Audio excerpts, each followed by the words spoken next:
Hi, this is Mitch Doan, and along with Jamie Richardson, we're your hosts of the Break-Thru Active podcast. We aim to deep dive into health and fitness that will help bring you a better understanding of topics that are of interest to you and can help you on your own journey. If you are enjoying the episodes, we'd love for you to leave us a rating on the platform you listen to your podcasts. Enough from me, sit back, relax, and enjoy the episode.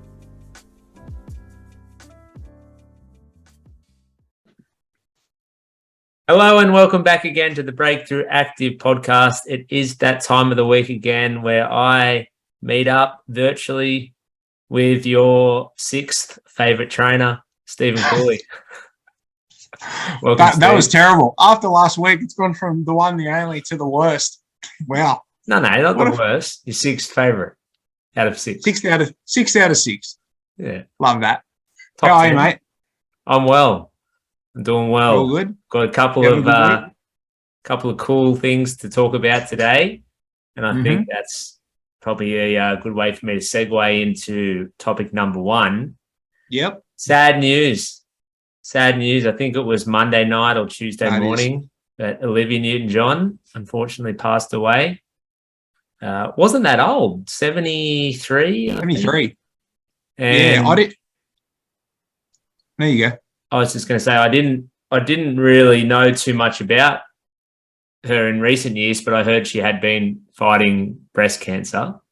And I think I don't know if that's been like publicized that was the cause of death or anything, but I imagine if it wasn't, it definitely had something to do with it. But yeah, really sad. She seemed like one of the good ones, I think. I never really heard anything bad about her. I knew that she had cancer for a while. Like, I knew she had cancer at some point, but I was shocked to find out that she passed because I didn't know that she was still battling cancer. Like, yeah. I thought she had it and then beat it, and then that was it. But to find out that she passed away is definitely very sad. I actually found myself today on my walk today. I played a bit of Hopelessly Devoted to You as I was on the walk. And I played Summer Nights and just let out the big nah on the walk.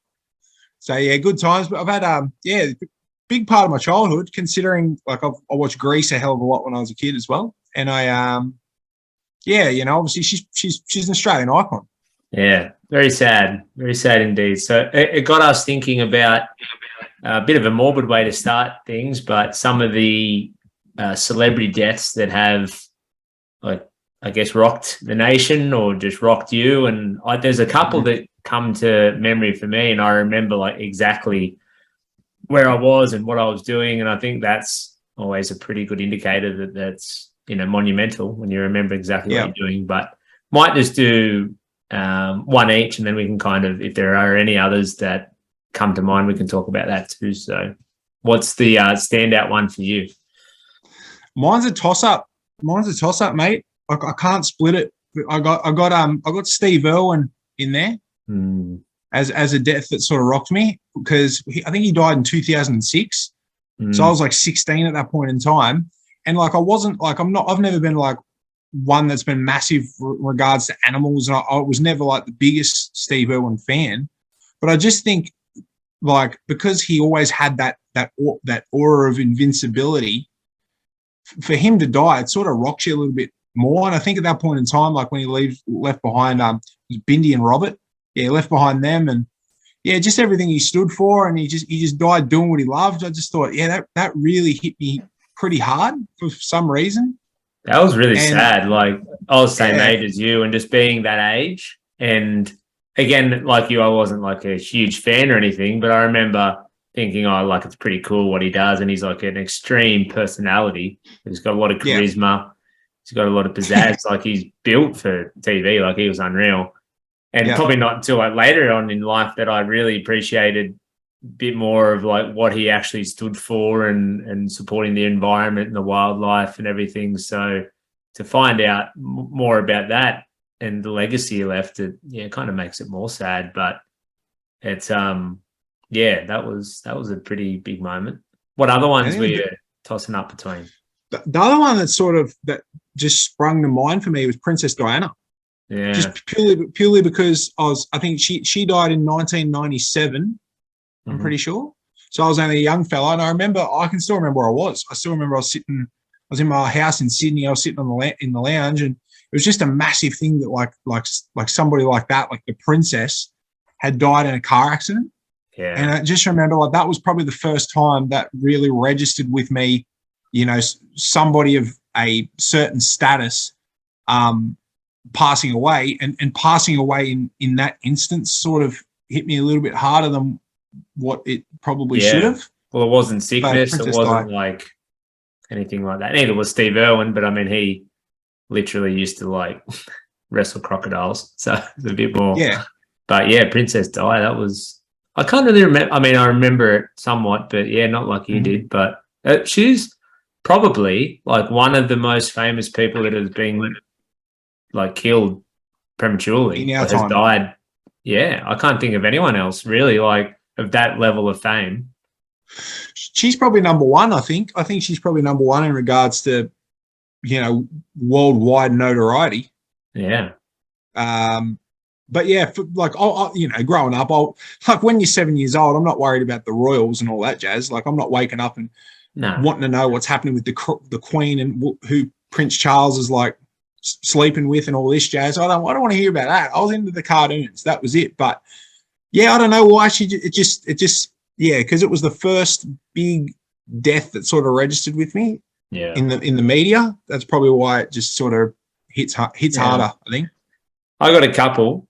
One might be a little bit more, as they're called, from like recency bias, but Shane Warne, man, of course, that was only March or something, I think, but that one hit really hard. I remember like waking up and like seeing all the stuff on socials and whatever, and I just like couldn't believe it. Like I felt like sick to the pit of my stomach, just similar to Steve Irwin in a sense. He almost seemed like he was a bit invincible because he lived life in the fast lane and, you know, sort of was known to be party animal and didn't care about his health or whatever, but still was like a highly functioning athlete and ended up being a really good commentator and everything, and was in the eye too. Like it was only like weeks before that he'd been doing like the cricket for Australia and on TV and everything. So it's not like he'd been out of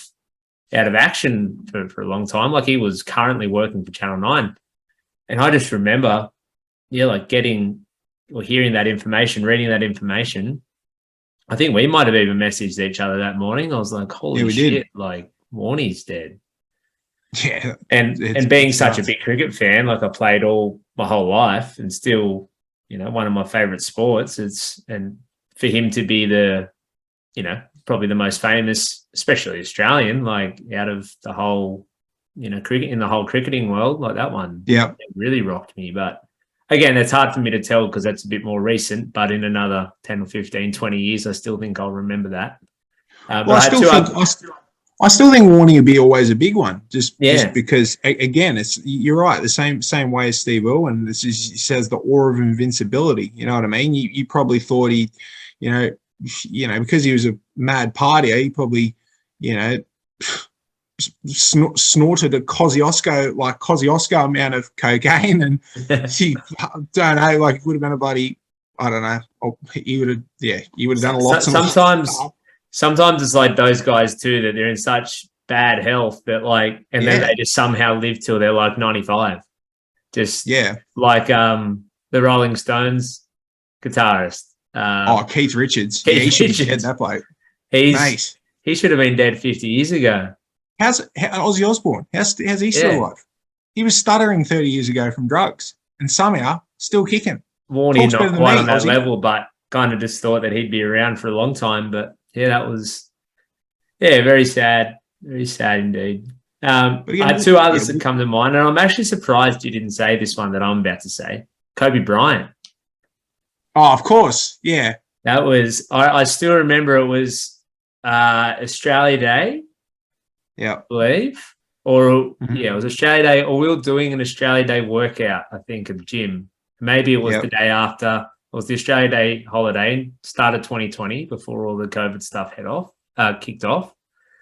And I was driving from, I believe it was our Warners Bay location at the time, because we just did like a big boot camp there, and I was driving to Adamstown and we were doing one there as well. Mhm. And Ryan, who, of all people, Ryan Johnson, who is not a basketball fan at all, he texted me just as I was pulling up at Adamstown and was like, "Oh, did you hear about Kobe Bryant? He just died." I'm like, "What the hell?" And I was like, and I remember just like quickly Googling it, and I was like, "Shit, like it's actually legit. Like it wasn't just a rumor." And then I was like, I probably would have been busy. I probably told people like at the gym, I was like, "Shit, like Kobe Bryant's just died." I was a bit shook up about it all.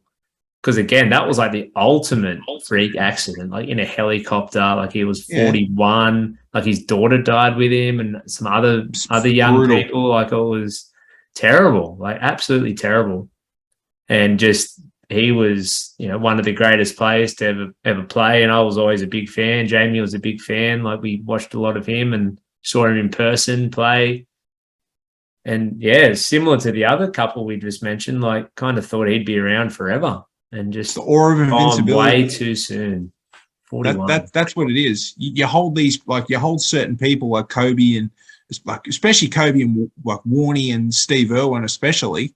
You hold them in this caliber where they all three of them. It's just the same thing. They have this aura of invincibility that they'll never get taken down ever. Like we always talk about the Mamba mentality, and Warnie's off partying and for God knows what he's doing, and then Steve Irwin's in the bush like tackling whatever, and you just think they're just going to live forever, and then when they don't, it's just like, whoa, just sort of hits you a bit harder than most. And I think like the circumstances of that too, like to die in like a helicopter accident, like with his daughter, that was like something that really hit home too. That was because she was like, I don't know how old, she was a teenager, I think.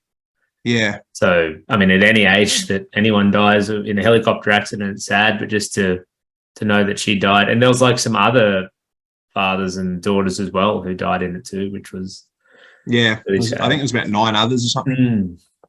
So it's just terrible. Yeah. And then the third one was Michael Jackson. That was that's a big one too. 2009, I think it was, if I'm not mistaken. I didn't Google that before I came on. But I remember I was working back at Magenta Shores Golf Country Club at North Entrance, where I worked for many years when I was at uni and high school. And I remember just watching it on the TV. We had iPhones and stuff, but it didn't really get the news out the same way it does now. And we had a TV in the pro shop, and it just came up that Michael Jackson had died. And all of us working were like, what?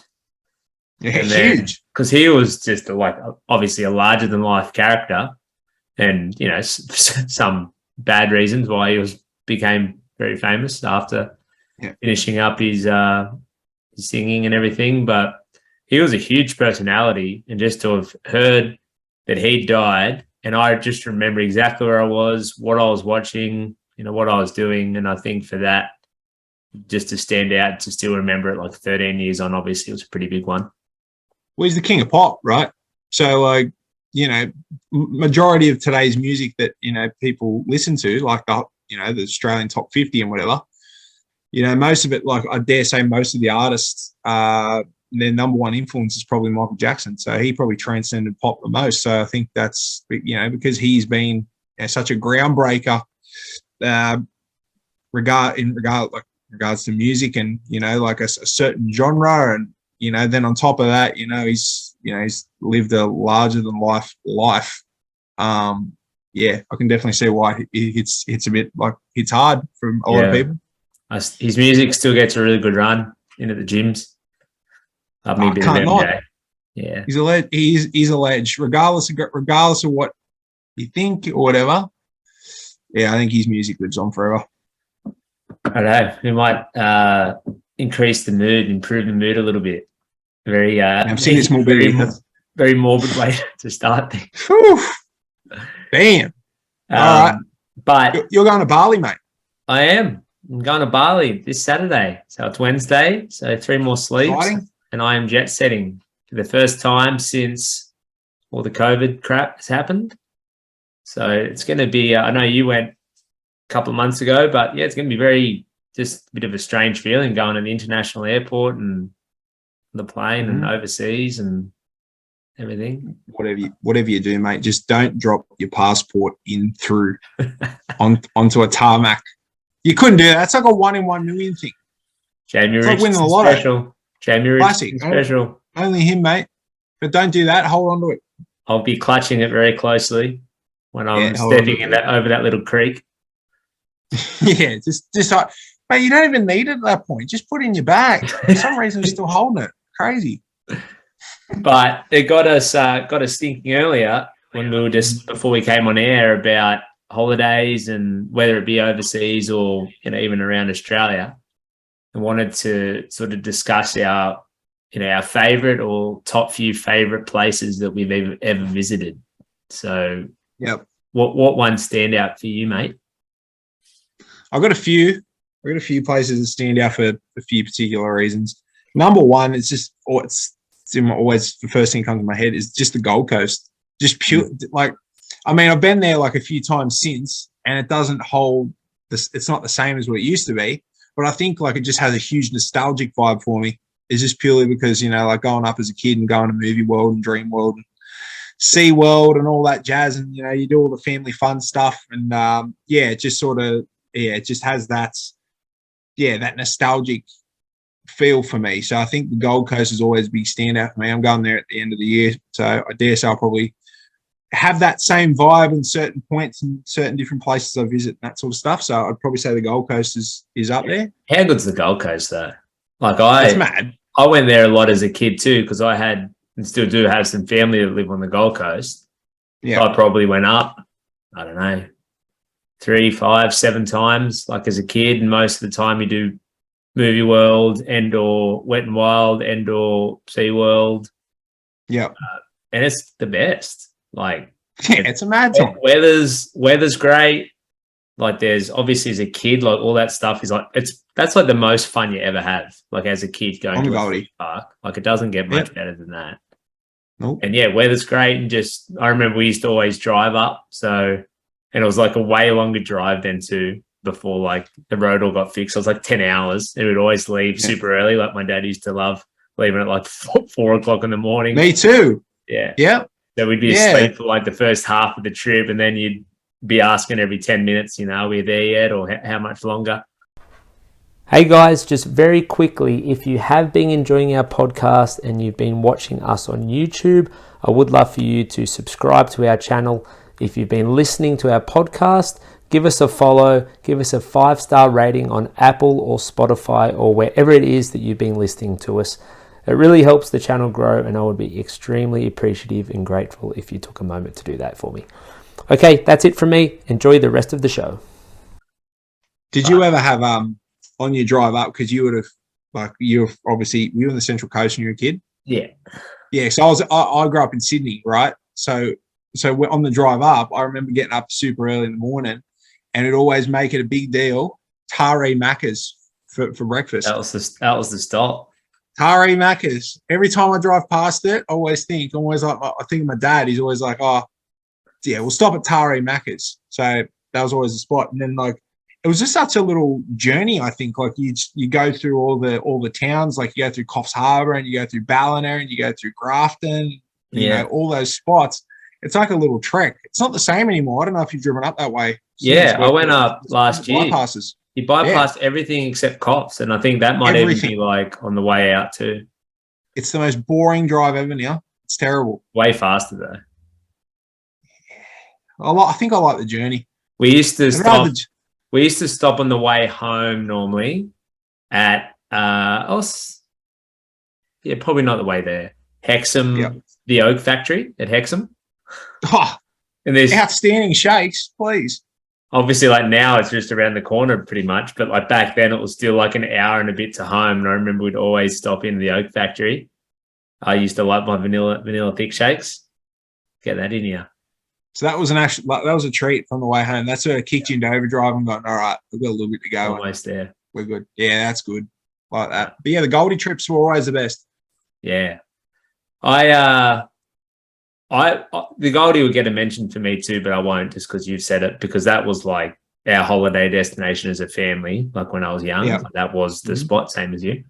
But since then, a lot of people listening will know I lived in Canada for 2 years, and where I lived there was in a little place called Kelowna, which is in British Columbia on the west coast. And I went with Jamie and another friend, and we kind of just ended up there, like we hadn't planned to go there. There's a ski mountain nearby called Big White, and we met some people, and we ended up going up there with them. And then Kelowna was the closest city, and ended up just moving down there and found an apartment and didn't leave for another 20 months. So it was Very good. Yeah, but that was like for anyone, and you don't really meet people from Kelowna, or I haven't really even met that many people who have been there. Laura C, actually, who goes to our Adamstown gym, her and I were actually at the Big White ski hill at the same season, at the same time. Like we would have been at parties together and stuff, which is pretty wild. But small world. That's crazy. But Kelowna's a super cool place. It's right on this big lake, and they call it the beach, which is like no waves, but you go on like all these beach activities and drink at the beach and go out on boats. And then they've got downtown with pubs and clubs and restaurants and everything. Lots of people riding their bikes. Summertime's really fun. So that was, just a standout place, because obviously if you spend, nearly 2 years somewhere, it's going to be a bit of a standout. And every so often I meet someone who's been there, and you just have it off with them, can discuss everything. How long did you plan to go for when you went over there? 6 months. Turned into 2 years. Yeah. Well, we kind of said, probably around about 6 months, but the visa was 2 years. Yeah. And we were like laughing, like, 2 years, as if we'll stay that long. Yeah, and I came back after like 21 or 22 months, I think. So almost long time. Almost 2 years. Did you come back with a Canadian accent? Yeah, I did a little bit. Did you actually? Yeah, okay. Because Jamie actually left like 6 months before me. He came back. Yeah. And I was over there and had made other friends and things. So I was like just hanging out with Canadians for 6 months. So when I was hanging out with Jamie a lot, like it kind of didn't really rub off on me as much, because I was talking with Jamie so often. But when I had nothing but Canadian people around me, I had a bit of a twang, and everyone was like laughing at me when I got home. So what's the most Canadian, like Aussies are like, "G'day, mate," and shrimp on the barbie. We don't even call it shrimp. No, it's weird, isn't it? Yeah, I know. Right? Do you know they actually think that we jump around on kangaroos, like we ride them like horses? That's insane. But what I'm trying to say is, is there any like Canadian things that we go, that's a Canadian thing to say? Probably the most well-known one is like them saying like not bad, Hey. Like not right. Like Aussies kind of say like pretty good, but it's the Canadians is like, you remember The Simpsons? I'm from Canada and they think I'm slow, I didn't know that. Well, Karen Martel, shout out to Karen Martel, one of our great members from Cardiff. She's Canadian. I've never heard her say "a" before in my life. Nah, she wouldn't. Pick up your game, Karen. It's been knocked out of her. It's been knocked out of her. Come on. But that's probably the main one. And okay. They do speak like slower than Americans. Like you can kind of tell the difference when you've lived there for a while. Yeah. Especially the older generation. They almost sound like slow, as in mentally slow. Really? Yeah. It's just their demeanor and how they talk. It's very, very slow. But okay. Cool place. I loved it. there. I'd love to go. I've never been. I've always wanted to go, but I've yet to get there. But everybody that goes to Canada, they always say it's a good spot. I've never heard somebody bag Canada out. No, nice people. The people I found a lot more like Aussies than like Americans. Americans kind of, their humor's a bit different, like not really up with the sarcasm and sort of that dry humor that Aussies and Brits have, and Canadians very similar. So I made some really good friends there. But do you still keep in touch with anybody? A few of them. Yeah, that's good. Socials and that. But loved Kelowna, mate. I always, anyone who goes there, I am always quick to tell them they should check out Kelowna if they're on the West Coast. If I get the chance, I'll get over there for sure. I'll tell them that I know Mitchell Dane. I'm sure I'll get a couple of specials or some stories. You probably left your mark over in Kelowna, no doubt. If you go to World Gym Kelowna, they'll remember. I might go there. Yeah, worked at World Gym for about 18 months. about 18 months of the 21. Jamie worked there as well, actually. I was doing you know how you go to I was doing like membership sales stuff. So like people would come in and want to join the gym, and I'd like help get them started with that effectively. But she pretty well built Kelowna World Gym from the ground up, you'd say. Pretty much.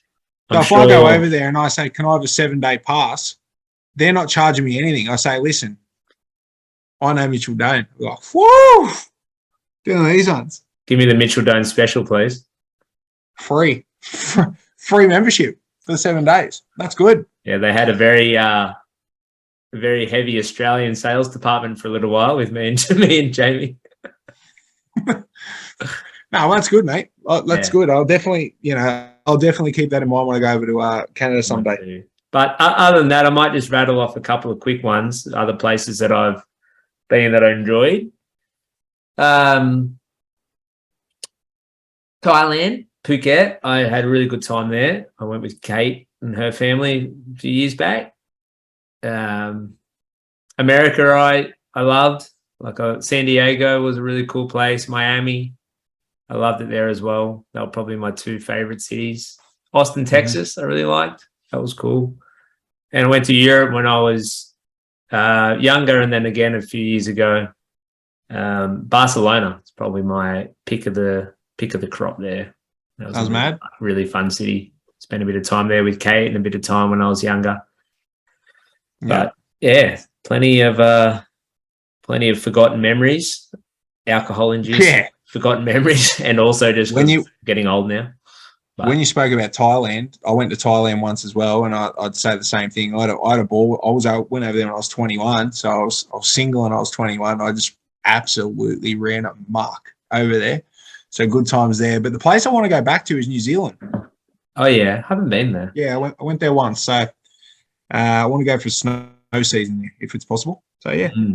Same as Canada. Everyone loves New Zealand. Like very picturesque. Yep. A lot of people say it looks quite similar to Canada, just with the mountains and everything.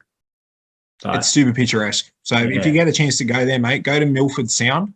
Yeah, there's like these 3 different like mountain things, and you go through this like little like a river or canal or something, and it's like you're looking at a painting.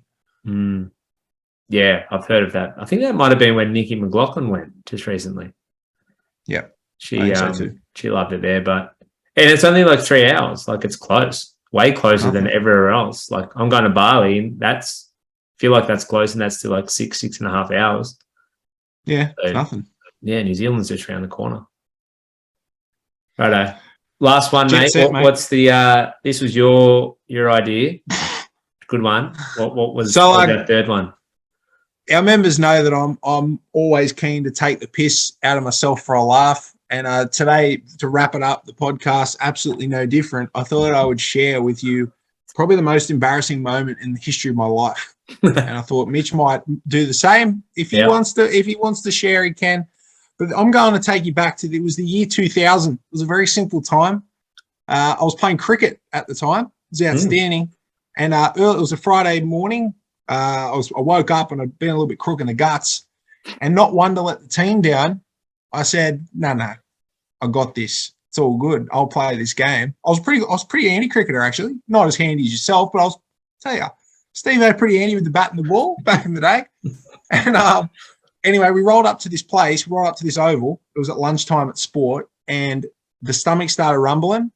The butt started getting heavy, and I was just like, no, this can't happen. 10 years old. I was like, no way. Luckily, there was a toilet about 100 meters up the hill. I was like, hey, dramas. So I've like marched up the hill. The toilets are locked, and I was just like, this is what am I going to do? Right. So anyway, I decided to do a number 2 in the bush. Right. So I've gone in the bush, squatted down, did the number 2. It was, I was a bit crook, so it was not pretty. Anyway, I said, how am I gonna clean this up? Right. So there's plenty of leaves. So I'm smacking the leaf, like pulling the leaves off, like pulling them off. Started wiping, It's all good. I thought, that's fantastic. I've got away with this. Unreal. Pulled the Dax up. Great. So I'm walking back over to the team. I'm walking back over to the team. No joke. Mrs. Wiley, Newcastle's #1 podcast. We let it all out here. We let it all out here on the podcast. I'm walking over. I thought, I've got away with this. Thank you. No joke. There has been a line of flies following me over. And I was just like, oh, no. Everyone was laughing. Lucky my dad was there. You know what happened? I didn't have any spare clothes in the back. So I was that embarrassed. I hopped in the car, missed the game, drove home. I should have just stayed at home. What a joke.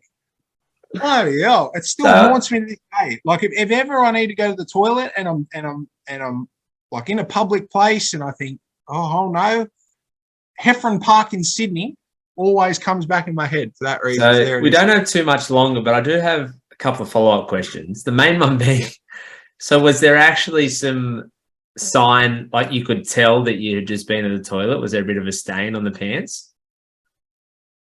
I mean, I was 10 years old. I don't know. Look, I'd like to say I was pretty smart. I was pretty cluey. So I dare say I would have cleaned it up. The evidence would have been gone. But the flies were buzzing around your bum. Oh, the fly, it was horrendous. It was literally like I was a chip and seagulls were following me. It was so bad. There must have been a lot of them for like everyone else to be able to see them. Mate, literally every fly in Australia was there at Heffron Park that day. It was not good. It's still in my head to this day. And you missed the game. Missed the game. I was one of their best players. Don't laugh at me. I hope they lost that day too. Anyone listening, Banksmeadow Public School under-10s cricket team, maybe he's got beat that day. DMP. 12th man. 13th man. Steve-O's done. Steve-O retired. Steve-O's out sick. Steve-O's sick. And then after that, I was off school for a month.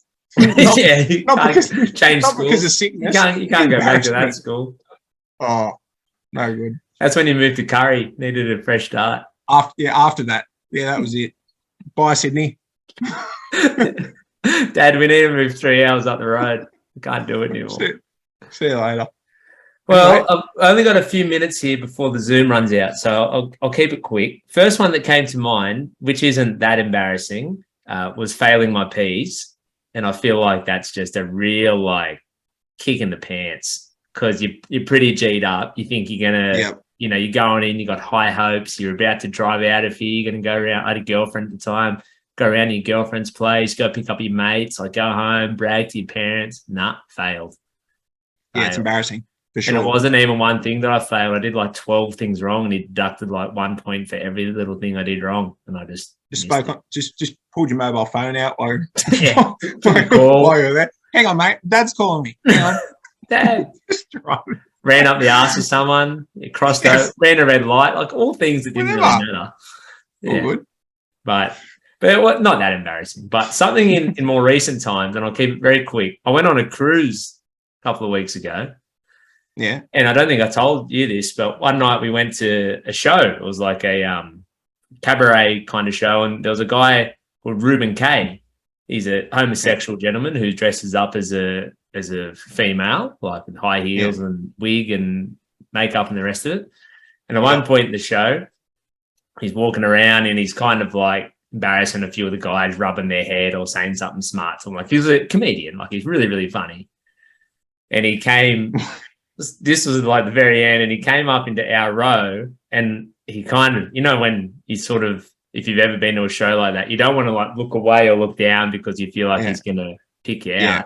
So I just kept holding my stare right at him, and I was just smiling just like this, and he just looked at me and came up, and he'd been doing a joke or not, or he'd asked someone what their name was, and then he'd pull the microphone away. So he did that to me. He's like, "What's your name?" And he went, "Oh, it doesn't matter what your name is." Kind of like the Rocky used to do.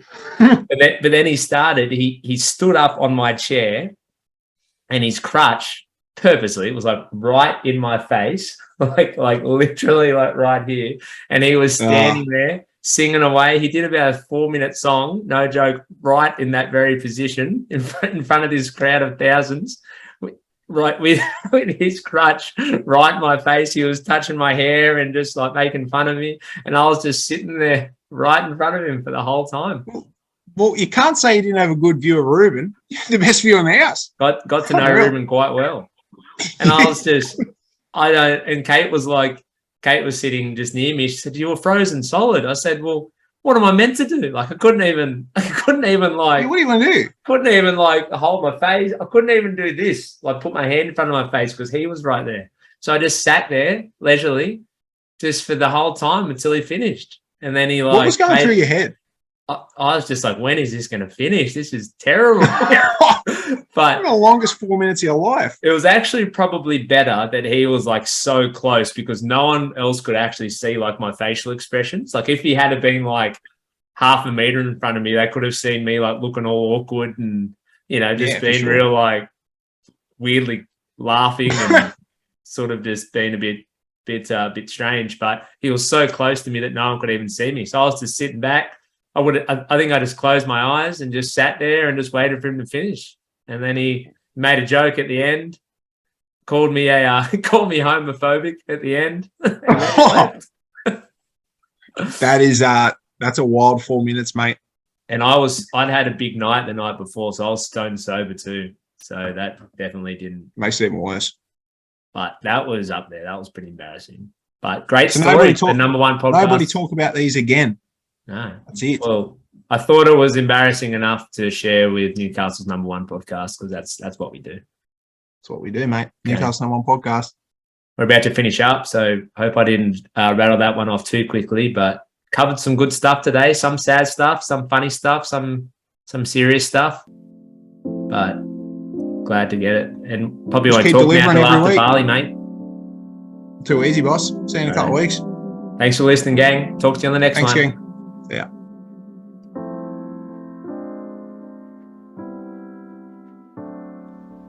Thank you for listening. I hope you enjoyed the episode.